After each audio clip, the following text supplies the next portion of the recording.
Hi, this is Mr. Lawrence. So this is day 3 of our cyber school that we're kind of forced into right now. And today we're talking about abolition. So yesterday we talked about the women's rights movement, and today we're talking about abolition, which is the fancy formal word for being against slavery. Now, those two movements, women's rights and abolition, are going to be connected. Now, it's going to appear to you that abolition is, more in our notes in the next couple weeks because events kind of spiral out of control in terms of that. The women's rights movement kind of draws itself out for years and years and years until finally they get the right to vote in 1920. But the abolition movement peaks with a lot of violent events and ultimately the Civil War in the next 10 years here. So I want you to think, and I will explain what this picture means here. I want you to think about what it means to really stand up and protest for something you believe in. Because the abolitionists in these years, 1840s to 1850s, they were not at all in the majority of the population. Even in the North, where they didn't have much slavery, the abolitionists were attacked and ridiculed and teased and bullied and placed in jail, and mobs would throw things at their house. They'd burn them in effigy. They would threaten to arrest them. They were considered agitators. They were considered to be disrupting our normal, peaceful society. And you even see attacks like that against the civil rights movement 100 years later in Martin Luther King. Why do you guys always have to be so upset? Why are you guys always trying to upset the order of things? And the abolitionists dealt with that in their time in the 1840s and 1850s. Now, the abolition movement was not just one person. It was not just one race. It was not just one gender. It was a group of whites and blacks together. It was a group of men and women together. And it was really led by writers, people that had newspapers, and then ministers, people that had churches. Because, without TV, without social media, those are the two best ways to get your message out to a wider audience. They weren't really super connected to the politics of the time. Both parties, the Democrats and Whigs, really didn't want that much to do with the abolition movement. So they had to create their own movement outside of the normal process of just going to vote. And I want to get to this picture first. So this picture kind of looks funny to you. Like, what the heck is going on here? But on the right is a man by the name of Elijah P. Lovejoy. And he's 34 years old, and he's living in St. Louis. And he creates a newspaper called The Observer. And his newspaper is radically against slavery. And he doesn't really care what other people say. He's just going to publish whatever he wants. And he is going to try to force this public consciousness and awakening about how bad slavery is. Now, he's in St. Louis, which is in Missouri, which is in a slave state. So, obviously, the locals are going to get pretty ticked off about it. They're going to attack his business. They're going to throw his printing press in the river. After the third time, he's like, okay, I can't keep buying a new printing press. I might as well move across the border into Illinois. Illinois is a free state. So hopefully I'll be good there. But he wasn't okay there.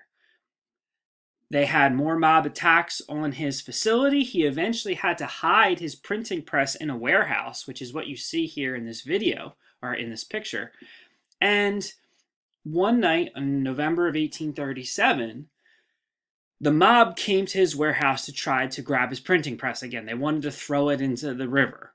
And he sees that there's people outside that have clubs and have guns, and he opens up his window and he shoots down, and he actually kills somebody in the crowd. Well, obviously the crowd's going to go, bonkers. So the crowd is going to try to put a ladder up against the warehouse and then set it on fire. He comes outside to try to knock the ladder down, and they blast him with a shotgun 5 times. So he is going to die instantly. The people responsible are seen as not guilty in the court. He doesn't even really get a funeral. He doesn't really get a marked grave. So in Illinois, he is kind of seen as what's called a pariah. But across the country, in some of the northern states, he is seen as a hero. He is seen as a martyr. And his cause and his death is going to really galvanize this anti-slavery abolition movement. And the person that is going to end up being in the news as this constant writer and this constant reformer and this constant speaker is a guy by the name of William Lloyd Garrison. And for 35 years, he is going to publish his newspaper called The Liberator, which really is the most popular anti-slavery newspaper in the country. Even former slaves like Frederick Douglass, who we'll learn about it in a second, said that he was our voice. Garrison was our star that we looked to in terms of he would always advocate the most radical thing and always challenge us if he thought that we were not living up to his ideals. And Garrison is living in Boston. He's living in Massachusetts. And he himself is attacked multiple times. There are people outside of his office that are setting up a gallows, like a fake hanging, where he can see what's going to happen to him. Several times he actually has to be put in jail for safety because they think him just living out there in his normal home would be bad. So the police actually put him in jail for his own safety. He's hidden in different other people's homes from time to time when there are threats against him. But Garrison, his voice just never shuts up. He actually is a printer, so he has to physically set the type every time he wants to write an article. And boy, he wrote a lot of articles. So he was this workaholic that just never stopped, never stopped, never stopped. And Garrison also becomes important when the abolitionists have this divide amongst themselves. Some of them just want to be moderate and practical, and let's try to do things through the politicians. Garrison's like, heck no, we are going to protest. We're going to be nonviolent when we protest, but we are going to take to the streets if need be. And definitely we are not going to be for this one suggestion called colonization. Colonization is this one proposal that some so-called moderates say they want to send the slaves back to Africa. He's like, no, they're Americans, they're here, they should be free, they should be given equal rights just like everybody else, just like the women should be given equal rights, just like Native Americans. That's his point of view. And Garrison becomes friends with somebody who is going to be really important in terms of forming this duo, because you have an older white man who's learned and a great writer and a great organizer, but slavery hasn't physically touched his life. But the person who he's going to rely on to go to audiences and really shame them into analyzing what slavery is this man, Frederick Douglass.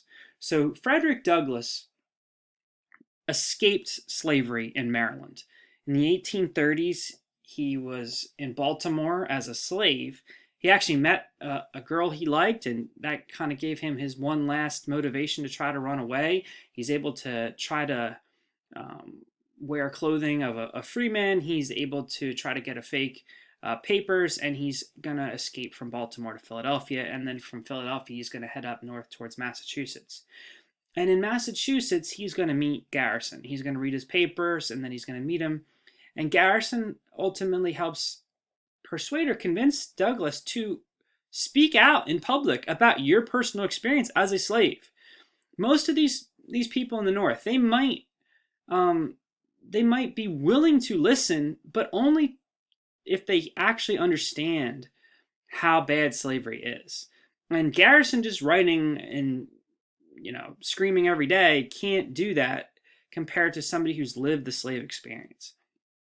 So Douglass, at age 23, gives his first speech. He admits he's super, super nervous the first time he does it. But as time goes on, he becomes one of the most famous speakers or orators in the country, traveling around not just the country, but the world. He goes across the ocean as well to talk about what slavery is like. And in 1845, he writes an autobiography, the narrative of the life of the slave Frederick Douglass.